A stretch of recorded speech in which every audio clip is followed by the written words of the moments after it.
Okay, so last reading of the day.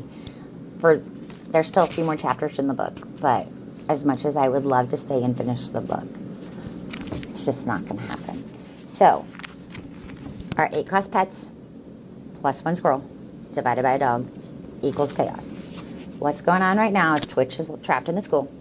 The dog is chasing him. Twitch has Sweetie the rat from 1st grade, Lucy Cottontail from 2nd grade, the parrot Lenore from 4th grade now, and Nancy the turtle from the art room, all following him. The dog on his leash is pulling the cart with the fish tank on it. So they've ran out of the art room. Huge mess in the art room. Paint spilled. The dog ran through the paint. They ran out of the art room, and now it's Angel, the 5th grade corn snake. Sassafras. Isn't that an absolutely delicious sounding word? I simply love saying sassafras.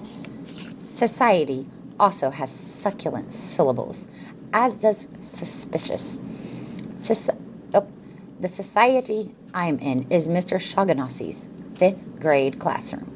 Suspicious is how outsiders sometimes react to me because I'm a snake. They say I'm sneaky and slithery, and I have slimy skin. Sneaky and slithery, yes, but stroke my skin and see, I'm not the slightest bit slimy. I have no fangs, no venom. I'm a simple orange and black and red corn snake, as long as a 5th grader is tall. Mr. Shoganossi's syllabus is history, sassafras. History is such an interesting subject. Besides being an amusing thing for a snake to say, history. After classes, I'm somewhat solitary. A squirrel sometimes peeks in the window, but he slinks down again as soon as he spies me. Doesn't he know he's too substantial a mouthful for a snake my size to swallow? Only once a week, mostly on frozen mice, supplied by Mr. Shaughnessy. 6 out of 7 days, I would be a safe associate to all other class pets, including the albino rat, who sometimes scurries past my doorway, fast, as though suspecting I would feast on him. It must be nice to have sensitive fingers to unfasten one's cell as one wishes and explore the school silent hallways. So, I was pleased one after-school afternoon when a ruckus spilled down the hall into Mr. Shoganossi's classroom. My tongue tasted a shift in the atmosphere. The squirrel and the rat bust onto the scene, along with a hamster, another excellent word, and a rabbit. From the hall came the sounds of a dog snarling, "Leave me alone! This has nothing to do with you," while a parrot squawked, "Oh, keep away!" In the classroom, the hamster saw me and squeaked, "Yikes! This is the 5th grade, where the snake lives. Snakes equal danger." The squirrel tried to skedaddle and shoved the rabbit, who stood betwixt him and the door. But the rabbit snapped. The snake's locked up, but the dog isn't. You're safer in here. So the squirrel hastened for higher ground instead. Up the window blinds he scurried, threw the suede beneath his weight, and smacked against the glass. From there, it was a short distance to the long, narrow tube above the blackboard, where the historic maps are scrolled. The squirrel paced back and forth above medieval Europe and the Renaissance cities.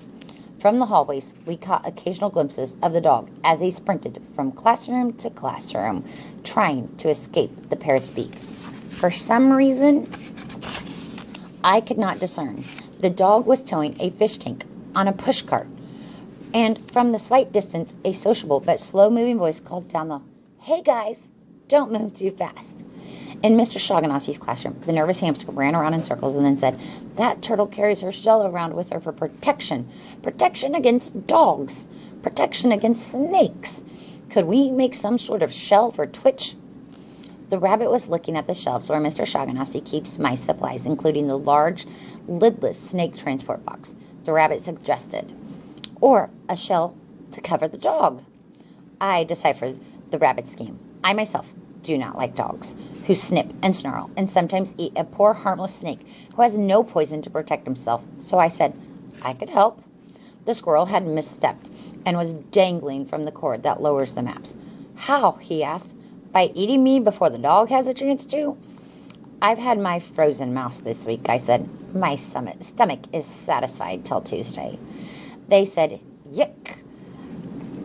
Set me free, I said. I'll distract the dog while some of you push the snake transport box off the top shelf. Timed just right, it should tip over on top of him and hold him safe from eating any of us. I would never be so discourteous to snack on schoolmates, except perhaps on Tuesdays. Besides, history teaches us that we are stronger with allies. Allies, the rat repeated, like fish in a school. Trust, I encouraged them. The rat, fearless, steadfast rat, scurried to my enclosure and shoved that screen aside. Just then the dog ran in, still attached to his cart, and snarling, Where's that less than worthless squirrel?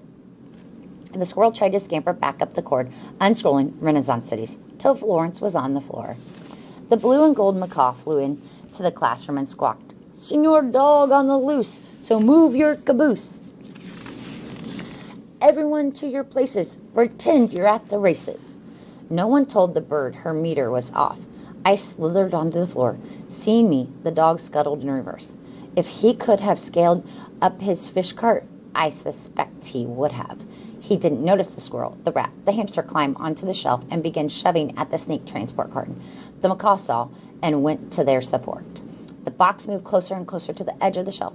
I hissed, posing as ferocious, causing the dog to back up closer and closer to the overhang of the shelf. The rabbit thumped her back leg, and the vibration was the last assistance that suspended receptacle needed.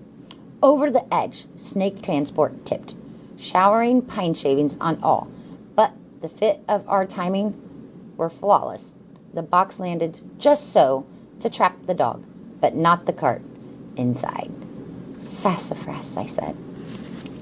So there's a little picture of all of them trying to tip the dog and the box and Twitch and the bird, and there's Sweetie and some of the fish, and and there's Nancy the turtle. Lots going on. But that's it for that chapter of this 5th grade snake, Angel the corn snake. So we have Galileo and Newton and Cuddles, and it looks like that's it left in this book. So we'll have to check them out and see what happens next with the dog, and if Twitch escapes and the other animals, and what happens to the mess that they've made throughout the entire school. So we'll see you guys.